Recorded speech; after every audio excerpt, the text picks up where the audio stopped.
last night represented, and what we should do about it, and also about the shutdown, how that relates to last night. I think if you read the pollsters, the shutdown was a big factor, negative for the Republicans. That was a big factor, and they say that I wasn't on the ballot was the biggest factor. But I don't know about that, but I was honored that they said that. And I just want to thank everybody for being here, and a very special thanks to Vice President J.D. Vance, who's doing a terrific job.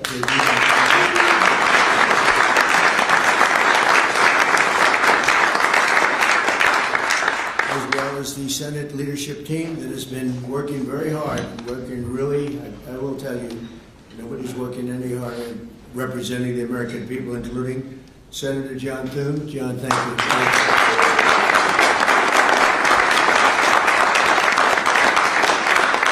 Senator John Barrasso. John, thank you very much.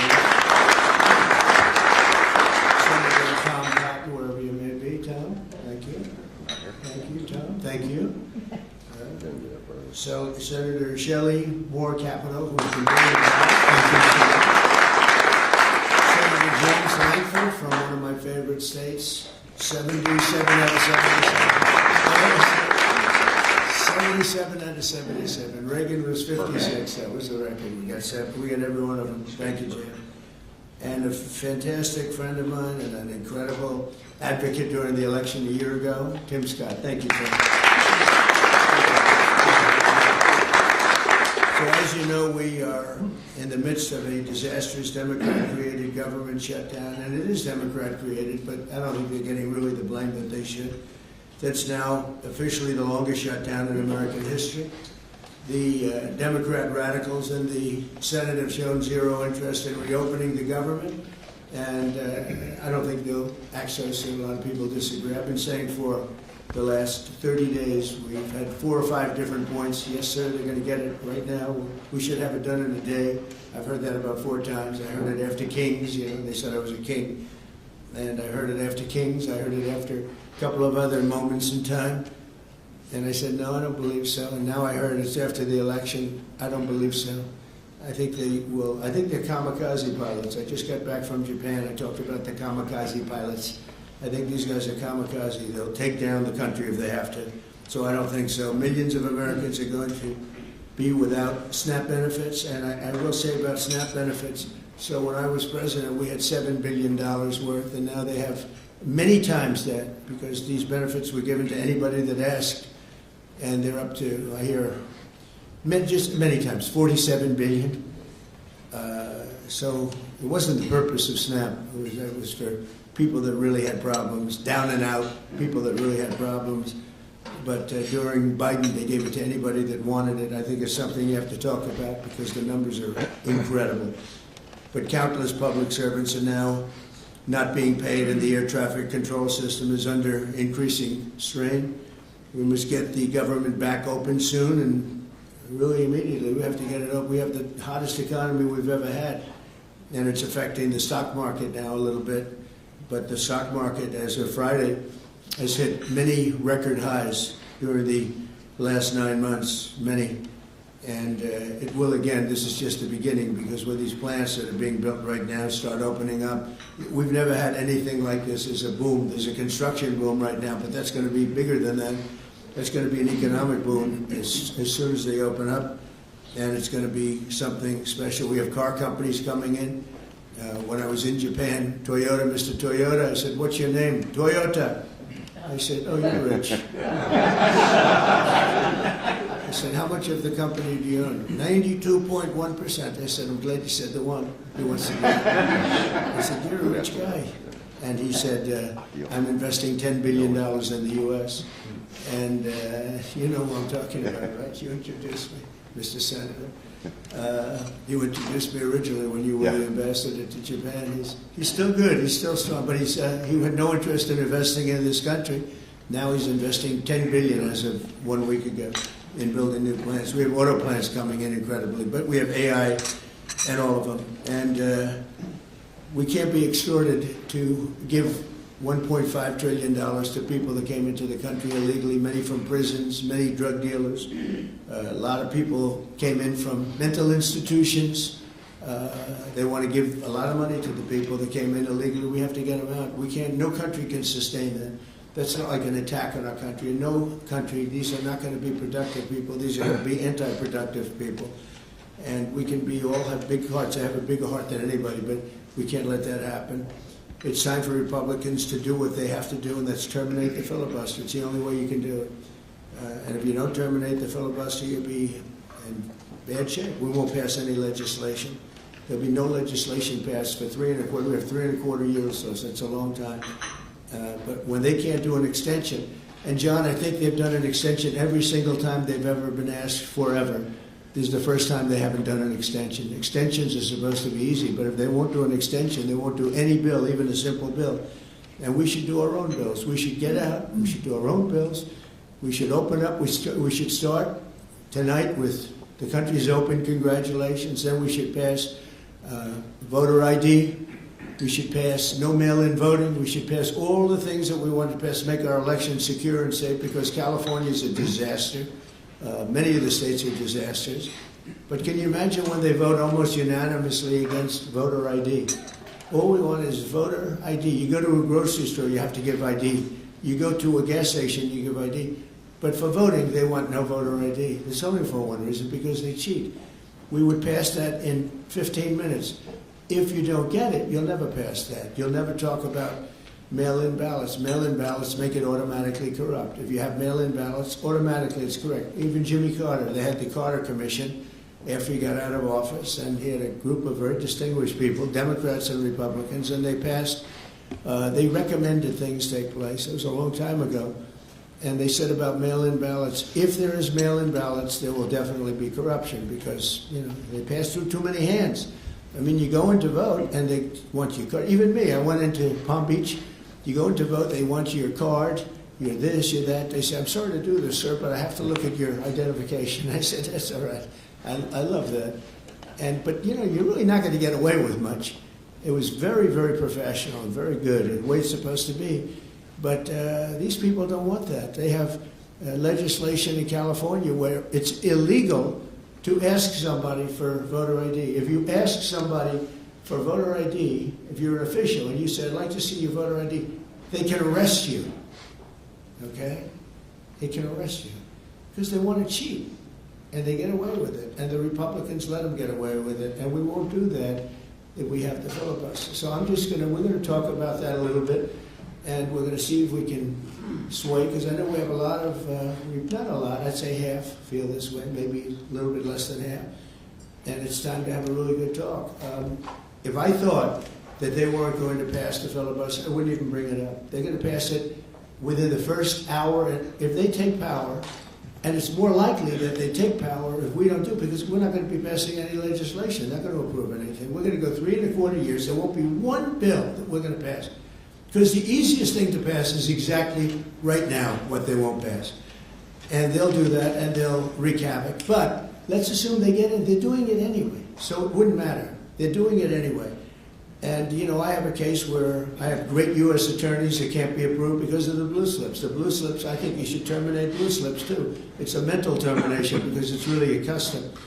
But if you have a Democrat senator or two is bad, but it doesn't make any difference. If you have one senator writes a negative letter on some great U.S. attorney, we had it in Manhattan, Southern District. Jay Clayton, one of the most respected lawyers in the whole country, by far, one of the most respected, and couldn't get approved. The courts approved him. The courts couldn't believe it. They did it like instantly.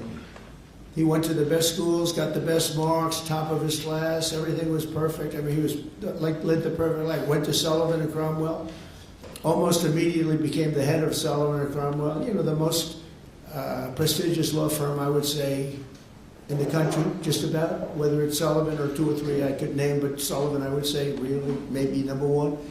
He was the head of Sullivan and Cromwell for like 20 years. He went to the SEC, was flawless. He did it for me. He was the SEC chairman. He was flawless. Then he went to Apollo, where he was the chairman of Apollo, and was flawless. Everything went good. The stock went through the roof and everything. I asked him to go to the Southern District, and he said, I'll do what you'd like to do, sir. He's a very high-quality person. But he couldn't get approval from Schumer. Schumer didn't approve them. The best student, the best schools, everything is like flawless. And the courts actually said, you're not approving Jay Clayton, right, Lindsay? You heard this. The courts actually interceded, and they approved. But that's an unusual guy. We have other people that are really good, but people don't know how to do it. Top students, top colleges, and they're U.S. attorneys, and they won't be approved. They're not going to be approved. We have one in Los Angeles who's phenomenal. No, the senators, the Democrats are, again, they're kamikazes. The Democrats are not going to approve them. Blue slips are a disaster. So the only people I can get approved are Democrats. I was told that by the Democrats. We'll only approve Democrats. I said, really? Is that right? Not going to work that way. Not going to work that way with me. But the blue slips are a total disaster. I have 10 people right now that are doing a phenomenal job, and they will be out of office pretty soon. They've got another 2-3 weeks, a couple of them, and then they're going to have to leave. And it's actually a blight on their record because, nobody knows why they left, but it looks like they served 8 weeks and then they had to leave. But they're not going to get the approval because the Democrat, radical left, lunatic senators are saying you can't, we're not going to approve you. And if we're not going to approve you, I had actually one Republican who got 2 great letters, but it turned out that he was a rhino, but that was a nice term for him. Now, he got 2 letters of approval, and when I said 2 Democrats approved him, I had to fire him because I figured if 2 Democrats approved him, they wrote the most beautiful letters. I found out, man, this is strange, and he was no good. I fired him. He was really not much of a Republican. The recommendation of that one wasn't such a good recommendation. Someday I'll tell you who recommended it, but it wasn't exactly the best. But when I saw when I saw the 2 senators from Virginia gave him glowing marks, Tim, I said, let me see this. I read the most beautiful letters I've ever seen. I said, I called him up. I said, sorry, you're fired. Get the hell out of here. And but it's a horrible thing. Blue slips is a horrible thing because I have the right to pick judges and I have the right to pick U.S. attorneys, and this takes away the right from me. And I think we're going to go to court on it, and we'll see what happens in court. But it gives the president, it takes away the right of the president to pick people to serve on the court and to serve as U.S. attorneys, which is very important. But the biggest thing is the filibuster. We have to get the country going. We will pass legislation at levels you've never seen before, and it'll be impossible to beat us. By the way, if they do, they're going to do it anyway, and they are going to immediately do the filibuster. And when they do the filibuster, they're going to pack the court. They want at least 5 justices. Now I hear it's up to 5.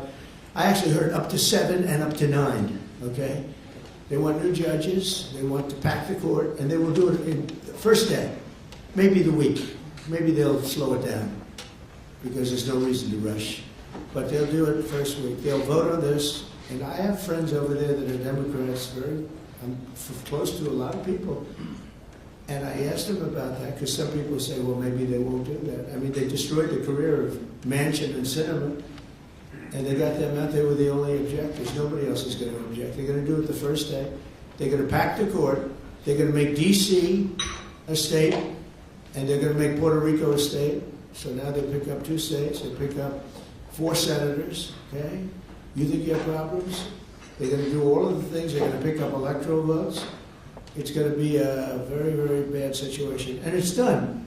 It's done. As soon as they attain power. Now, if we do what I'm saying, they'll most likely never attain power because we will have passed every single thing that you can imagine that it's good and all good for the country. And there'll be no reason to. If we don't do that, people say they're not doing much and they're in power. So the good news is we did the great, big, beautiful bill, and it's the greatest thing we could have done.